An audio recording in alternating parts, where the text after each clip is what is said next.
Решения для этого приняты. Juan Ramón Rayo, muy buenos días, Juan Ramón. ¿Qué tal? Buenos días. Bueno, ¿cómo ves la situación económica? Parece que se está tensionando todo más, aunque los mercados, por lo menos aquí en España, se han cogido la jornada con un poquito menos de tensión que como lo están haciendo, por ejemplo, en Alemania, donde los bancos están hoy sufriendo mucho. ¿Cómo ves la fotografía general de lo que está sucediendo en Ucrania? Bueno, claramente las sanciones económicas que se han impuesto hasta el momento son sanciones que perjudican muchísimo a Rusia sin que tengan una incidencia demasiado grande en la economía europea, salvo en el sector financiero que esté expuesto a la economía rusa.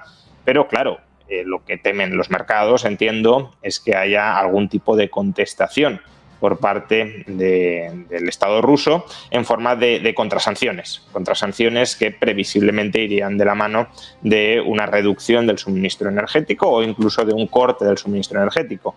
Eso sí sería un golpe muy duro para la economía europea y, por tanto, tiene sentido que aquellas economías dentro de Europa que estén más expuestas al suministro energético de Rusia, como es todo el caso de Centro Europa, pues sus bolsas estén cediendo más y, en cambio, la española, que tiene una dependencia menor, bastante menor al sur, habrá una dependencia indirecta, quiero decir, si se encarece el gas en Europa obviamente nos afectará de algún modo, pero nuestro suministro de gas no depende de Rusia y, por tanto, estamos menos expuestos a esas contrasanciones que podrían terminar llegando desde Rusia.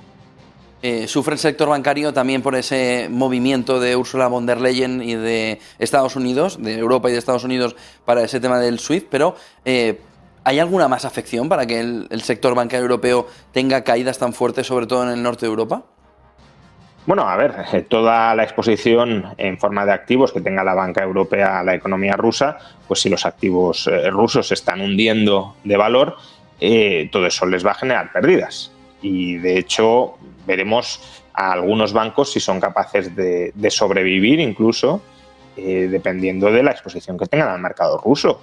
Si la bolsa cayó la semana pasada, la bolsa rusa un 50%, hoy no la abren porque no sabemos qué caída se generaría, pero desde luego no sería pequeña.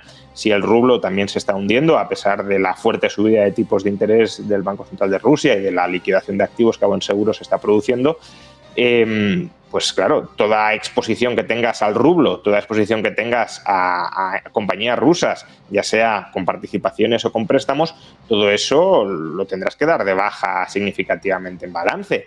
Y si tu exposición, como mencionaba, es muy alta y no tienes fondos propios suficientes como para cubrir esa depreciación de tu activo, pues o captas capital o estás fuera. De ahí que no sé si veremos algún tipo de normativa europea durante los próximos días para eximir esas depreciaciones del activo de la banca europea, en algunos casos extremos, o veremos rescates, pero desde luego para el sector financiero europeo expuesto, insisto, a Rusia, bueno, en general para el conjunto del sistema financiero, porque ya sabemos que las interrelaciones son muy grandes y, por tanto, aunque uno no esté directamente expuesto, si está expuesto a un banco que está expuesto a Rusia, pues de rebote lo está. Pero bueno, sobre todo para aquellos bancos que estén más expuestos a la economía rusa, desde luego es un mazazo. Unido a eso, Juan Ramón, ¿cómo puede afectar también al crecimiento? Veíamos el dato de la inflación aquí en España disparado por encima del 7% y la inflación subyacente ya en el 3%. ¿Puede afectar, puede ponernos en una situación de estanflación a la economía europea?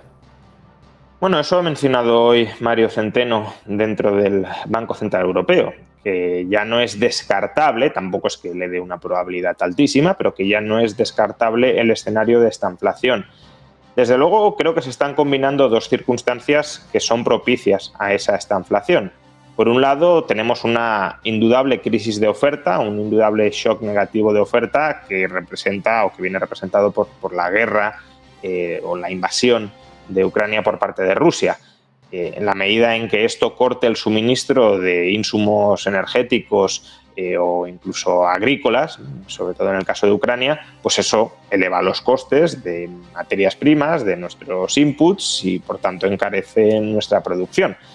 Y ahí tenemos presión a los precios y tenemos también presiones sobre el suministro, nuevos cuellos de botella que estrangulan la capacidad de generación de nuevo valor por parte de las empresas. Eso es una crisis de oferta clásica.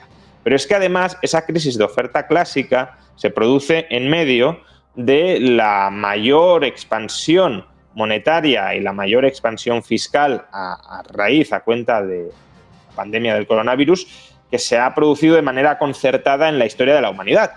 Esa expansión monetaria y fiscal que mantuvo a flote la economía en 2020, que generó una muy alta inflación en 2021 y en lo que llevamos de 2022, no se ha retirado. Es verdad que con matices, ¿no? Porque la política fiscal no es tan intensa este año como en 2020 o como en 2021, pero desde luego la política monetaria no se ha normalizado en absoluto.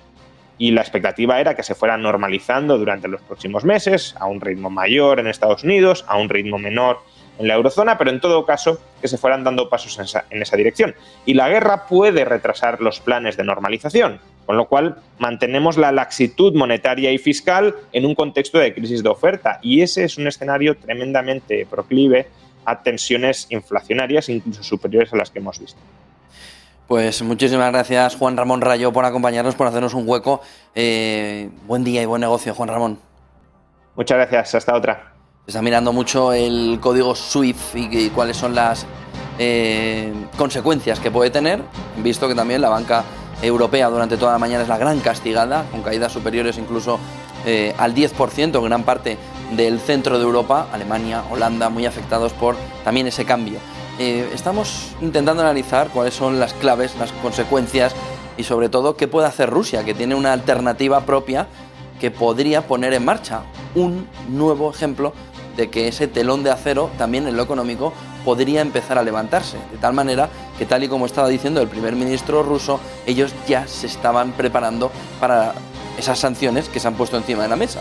Pero, como consecuencia, lo que se estaría levantando es un telón de acero económico en el que incluso para las transacciones financieras, China, Rusia y quienes no están en la OTAN podrían estar teniendo un protocolo de transferencias distinto.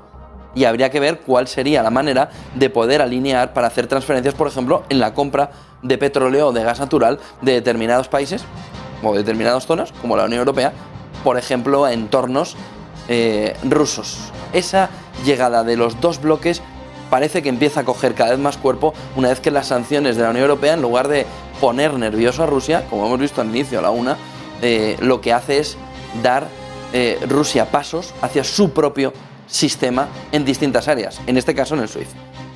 Gonzalo García Nieto, cuéntanos qué importancia tiene y sobre todo qué podría estar preparando Rusia. Hemos conocido que tanto la Unión Europea como Estados Unidos han decidido excluir a Rusia del sistema internacional de pagos conocido como SWIFT. Ahora la pregunta es cómo afectará esto a Rusia y en qué medida podrá afectar también al resto de los mercados. Bueno, hemos conocido una noticia en la que, además por boca del primer ministro ruso, hemos sabido que Rusia lleva preparándose desde hace tiempo para estas sanciones. De hecho, desde 2014 lleva preparando en paralelo un sistema interbancario que se conectaría entre